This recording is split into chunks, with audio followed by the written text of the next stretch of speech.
Welcome, everyone. If you are new to Day in the Life of an Asset Manager, we're so glad that you're here and that you're taking the time to meet with us. And if you attend regularly on Mondays, we're so happy to see you again. So, welcome. We just got back from UP, and I think I saw quite a few of you at UP. So that was really fun. Fun to see people in person and realize that, yep, you're a real person. You're not the Brady Bunch, which is what we feel like most of the time on Zoom. So I just want to remind you a little bit of our format. So the first week, we talk about systems and processes. The second week, we talk about KPIs and different KPIs that we're going to follow and why they're important and how do we calculate them. The third week is the do's and don'ts of underwriting, and that is led by Tyler. And then the fourth week is Cindy's Believe It or Not. That's where you get to find out some of the dirt and the crazy things that happen on properties. Let me tell you, everything I tell you is true, 100%. And then if there's a fifth Monday, although we had one last week, you had Lorik and Tyler. It's a Stump the Asset Manager. So if you try and give us an issue that we can't figure out a solution on. So we definitely appreciate you joining us and also sharing it with your friends. We are definitely trying to grow this community. So if each one of you could invite one person next week, that would be wonderful. We'd appreciate that. So with that, in the words of Michelle, with that being said, we're going to go ahead and get in today, which is systems and processes. So what you may not know is I was at UP, and that was the very beginning of my first leg of my journey. I went to three properties following UP, and I actually just got home last week at the end of the week. So, it was quite tiresome. I've decided I'm not quite as young as I used to be, but it was definitely good and worthwhile. But I want to talk to you about what we did on those properties. So we had three of them we needed to go to. And when you're an asset manager, you need to plan to visit the property at least once a year, if not twice a year. So we try really hard to go twice a year. We are lucky, if you consider yourself lucky that you can drive 8 hours, that we can do our Texas, we call it our Whirlwind Texas tour, because we start on the east side of Texas, which is in Tyler, and then we go to San Angelo, and that is a 5.5 hour drive.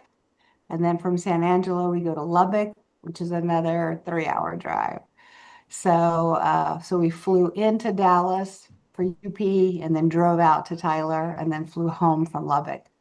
So we're lucky in that these properties we've been to multiple times this year. In fact, I was trying to think how many times. I know I've been to Tyler 3 times this year, and I know I've been to Lubbock 3 times.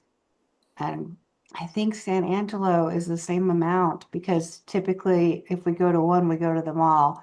Although we can fly into Lubbock and just see the Lubbock property, and we can fly into Dallas and see the Tyler property. It's that San Angelo that's the commitment. But we do definitely try to go to that one. And that one is kind of um, that one we're working on getting our occupancy up, so it's received a lot of our attention and time. So that's the one we've probably been to the most because we want to make sure you know what's happening. Plus, we had a property management change during the year, which was the best thing we could ever do. Remember, slow to hire, quick to fire. Um, as soon as I got, well, we'll talk about that when we get to San Angelo. So we're going to start with site visits. We're going to start with Tyler. Now, Tyler, we've owned just for a little while. We've purchased it the 1st of May. So we've just had it a few months. It's been performing really well, which it is kind of the unicorn that we look for in that it's cash flowing day one. So the day we bought it, we made money that night. We were so happy. And we have an excellent property management company. Typically, we'll interview some national companies, but this is a local company, and they was actually brought to us by an investor, with someone that lives near Tyler, and he just said, "Hey, you need to talk to this guy. He's really good. He's local to Tyler." And if you guys remember, when we're working with these properties, our goal is to take them from complex to community. And part of that really appealed to me with him being local, because that meant that we would be able to use local vendors. He would know a lot about what's going on in the area, politically, with what companies are coming in, what are the demographics, how are things going, are people moving in, moving out? And so because of that, he really was in the know. And he's friends with a lot of the commissioners. And so that was what I loved, is that he knows what's happening in Tyler, more than just what we would know by reading the newspaper. And so, and it's turned out that he's a really good property manager. So we've been very happy to see him. So when we went there, what's our purpose? Because you're going to go at least twice a year, and you'll have a different purpose, probably each time, although the general purpose will always be the same. And any idea what that might be? You guys got any thoughts on that? What would be the general purpose? It's going to be for all of them. Well, you want to make sure they're in good condition. They've been well maintained. Yeah, we just want to put eyes on the property, because when we're doing calls with the PMs, you can see me right now. You can see I'm in my office. What you can't see is my desk is 4 inches thick of paper. In fact, I can't even touch the bottom of my desk. I'm literally leaning on the edge of it. You can't see all these papers that I have to go through. And it's kind of the same way it is when you're doing asset management. When we're talking with the PMs, we're only seeing or hearing what they're telling us. And sometimes you have to be very, very specific with the question, because they don't want to lie to you, but at the same time, they just don't offer information, especially if it's something we need to be concerned about. So we have to be really good detectives and pick up on those cues. So I like to go and put my eyes on the property, and I like to sit down with the on-site. So we go to the property. So our main objective for this visit is to look at the property. We've bought it since May, and we are taking some units and we're making them premiums. And I want to look at the premiums, because premiums mean two things. One, it means that we're spending money. And if you guys have done any of your underwriting, when you're looking at how much premiums are going to cost, it's expensive. I did read where President Trump is considering taking the tariffs off of construction materials. Boy, I hope he does, because it is very expensive, when we're buying those materials. And then on top of that, we're paying good labor prices. Because the quality of work that you want, these are premiums. We don't want someone just in there just putting paint on the wall. We want them to take the plates off. We want them to paint. Then we want them to put the plates back on. We want them to do the baseboards. And we want a professional looking job, whether we're turning or a premium, but particularly in a premium, because we're going to be charging more.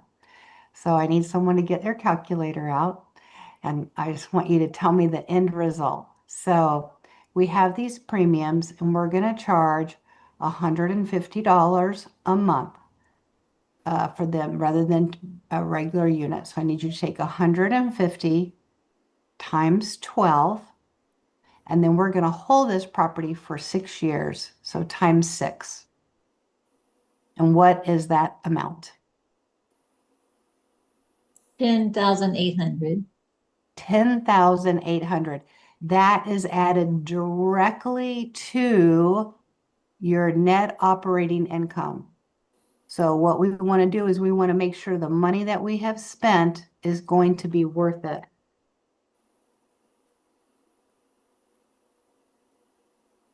that we're going to be able to get our investors a return on that money, because it's going to give us 10,800, but we're probably going to end up spending 9,000, maybe 8,000, depending on what we're doing. So we really have to make sure that it's worth it, because we want to turn enough that we could increase the value of the property.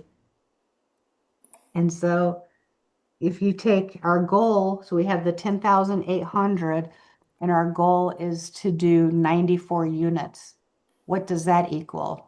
So 10,800 times 94 is, drum roll please. Go ahead, Kim. I got 1,015,200. Yes, yes. That's when the numbers add up. So that's why when you're underwriting, you say we're going to do X number of units, because you're increasing the value of the property. So go ahead, you have a question? No. Yes, I'm trying to get better at raising my hand. Yeah, so I was just kind of curious between a premium and, not a classic, but just an upgrade. What's the difference in the cost between doing an upgrade to a premium? And what would be the difference in the rent that you would be able to get between those two type of units? That is a great question. Part of it has to do with your market survey, because you have to see what will the market bear, meaning how much can we raise it. So our properties in Vicksburg, when we bought the property, they had not raised rents for years. So we raised rents $150 a door immediately. Now, if you had a lease, you were safe. But when your lease expired, in order to stay living at that property, you were going to pay $150 more a month. So if you think about it, once we bought that property, we had to do stuff immediately. Like we had to start painting the outside. We had to get out pull furniture, because if they can't see that anything's happening, and let's say you were the lucky winner that the next month is when your rent went up, you'd be like, why would I pay $150 more? They've done nothing. They're just charging me more money. So right out of the gate, we had to start painting, doing landscaping. We had a really, really high CapEx budget, and we wanted it executed like in the first 6 months. So that was just to stay there. Then we decided that we were going to do the premiums, and they were $300 a month.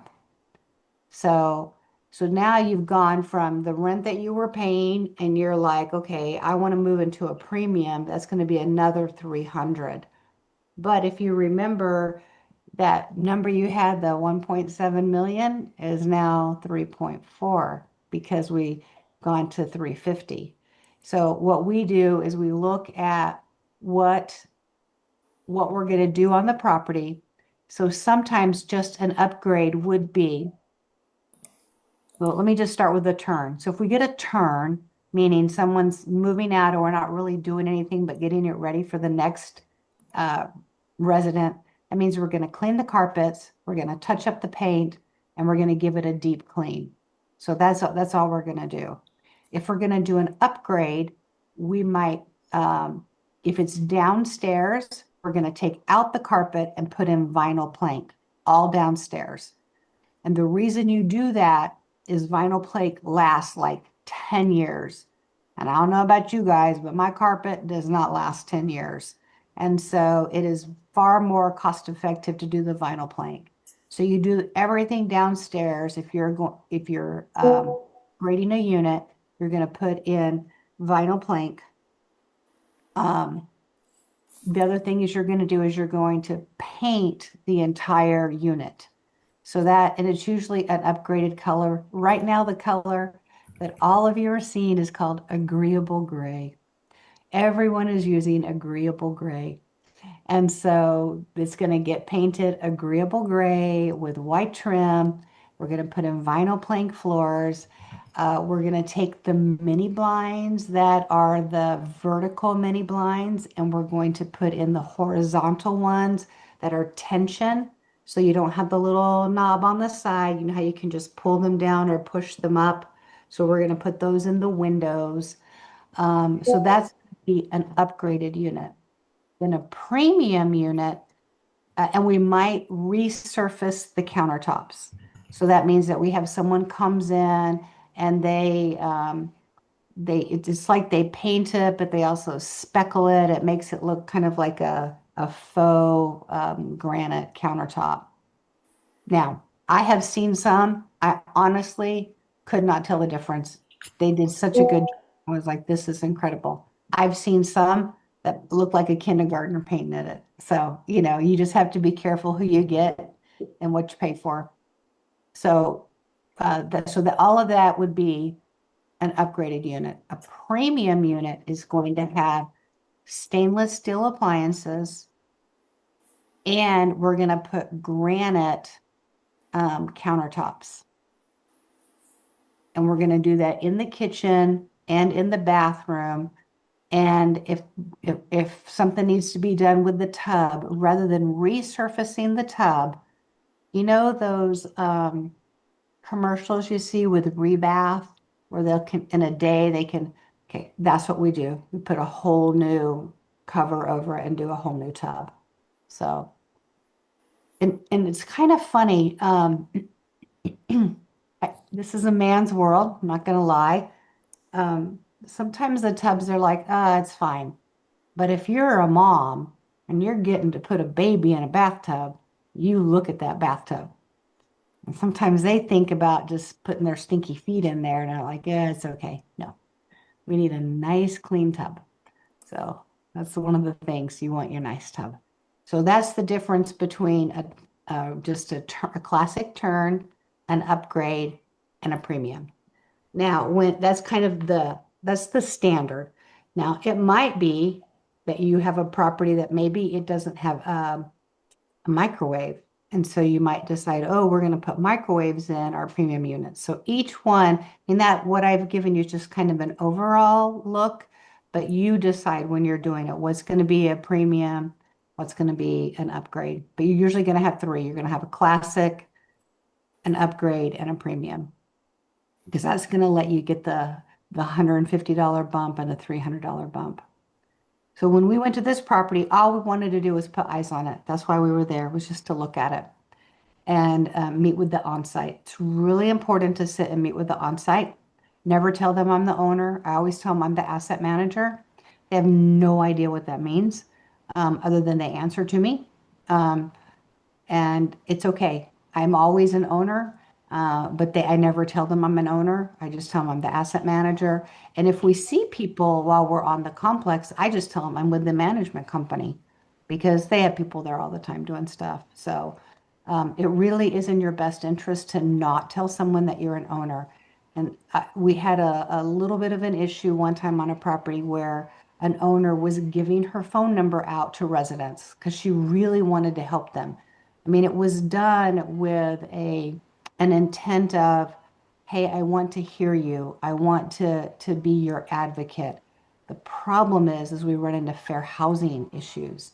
So we had maybe 7 tenants at a 64 that had her personal cell phone number, but the other ones did not have it. And literally, that's not fair. And so we had to we kind of had to do a cease and desist on it, or we were going to put her phone number in the lobby. Like, if you have a problem, please call, and put her phone number up there, because we had to get her. We did not want to be stuck in a fair housing issue. So, just don't tell them. Just tell them you're with the management. So that was property number one. Property number two was San Angelo. That's the one we've really been working on, our occupancy, and it's just been going up, up, up, up, up. Thankfully, I believe we hit 85, which when we bought this property, it was extremely distressed. It's not one that we would typically buy. We like to buy cash flowing. We like to buy them so they're making money when we buy them. And this one we kind of took a risk on, and it's been a long risk. Like we had a property management in there that was terrible, but now the ones we have in there are amazing. They do all kinds of activities for communities. People love living there. Literally, we are across the street from an air base, so we have a lot of airmen live there. And the beauty of that is when they leave, oh my gosh, their apartments are spotless. Man, they don't leave any junk behind. I mean, it's super clean. I love when I see those. In fact, I walked into one. I thought it was one that was ready to rent because we walked all the vacants. And they said, oh, they just moved out yesterday. And I'm like, what? Like someone was living here? You guys haven't touched this unit? And they said, no, we haven't touched it. I was like, sweet. Those are the kind of turns I want. So our purpose for going there was to look at the occupancy because we knew that it was increasing, but we wanted just to spend some time on the property and make sure we've got good residents in there. And we saw so many airmen because it was actually faster to walk to work than to drive. Because when you drive, they have to do the mirrors like under your car and search all that. And when you walk, you just have your water bottle and you walk through. So the people that live there walk to work, and we saw airmen, walking to and from work. So that was the purpose of that one.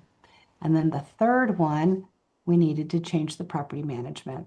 We had this one property management, and I'm not going to say there wasn't anything wrong with them. They just were not, they had performed fairly well, but there had been a lot of little signs. And sometimes this happens. They had the property for about 3 years. And excuse me, it's in Lubbock. And Lubbock is a little bit of a volatile with vacancies up and down. It kind of depends on where you are. And we had some vacancies. And so I met with them and I said, I would like to offer 10%. It has 94 units. I'd like to offer 10% to housing, whether it was through Texas Housing or Section 8 or HUD, because it's a very nice complex, has lots of greenery, it has a pool. And with 10%, we would be able to still keep, our demographics the way we wanted them, but at the same time, we would be able to put some nice families in there, people that need a place to live. And so they agreed to do that, and then they never did it. And so when I get my first little inkling that something's not right, and my first inkling was when I asked them to go to HUD, I give them 60 days. They don't know that, but that's when my clock starts ticking. And then if I don't feel like things are happening at the pace they need to happen, at the end of 60 days, they are replaced. Now, this was the easiest transfer I've ever done because I honestly think they were ready to get rid of it. It was the last property they had in Lubbock. And so anytime their regional needed to go, she had to fly in. And so I just think they were kind of done with the town of Lubbock, and we were the last holdout. And I think they were just really happy to be done with it. And so they made everything available for our new property management, which happens to be the same one that we have in San Angelo, which is also a local property management company, but they are expanding into Lubbock. So we were more than happy to put them in Lubbock. So 3 different properties, 3 different reasons, but all are, things that we do. Now we do have we have an Excel sheet that we created that is called on-site inspection. And so it has little drop downs that has a pass, a fail, a needs attention, or an NA. Doesn't apply. And so we've listed like the leasing office, are the floors clean? Is it dusted? Does it have materials, marketing materials? Do they have flyers out that people can pick up? So we have this checklist that we go through. And so while we're there, even though all 3 had different reasons, we did fill out the on-site inspection for all 3 because might as well, right? We're there, and it helps us be consistent in what we're looking at. And then once we're done, we send that report to the GPs so they can see what we saw on the property, and we send it to the PM. So if they have failed on something, then they know what they have failed on. So, and it's really important to give them that feedback. And there were very few that, well, we went to one property a while back, a couple months ago, and their exterior lighting, they didn't have any. So that was a serious fail. And so they failed that. And he was very obsessed because we met with him the morning we left, and he's like, "What did I fail?" And I said, "Lighting." And he went out that day and bought lighting. But you know what? If I had just mentioned, "Hey, you need better lighting," I don't know that he would have done that. But there was something about having it on a piece of paper and showing that he actually failed made him take action on it. So anyway, we are at the end of our 30 minutes. Go ahead, Stacy. I'm so sorry, but it was so nice to meet you in person. Thank you so much. Was. Yes, I'm glad I got to hang out with you. Just a quick question. So when you go to do like your initial walkthrough, I know the idea is to go to like all the apartments in the complex and you do your licks. So when you're going back for your follow-ups, just to put the eyes on the property, how many units are you looking at during those visits? Are you just picking specifically the ones that you're trying to update? Or are you going into some that the people are still living in and you just want to make sure and talk to them and see if they're having issues? Like, how do you decide what you're going to look at?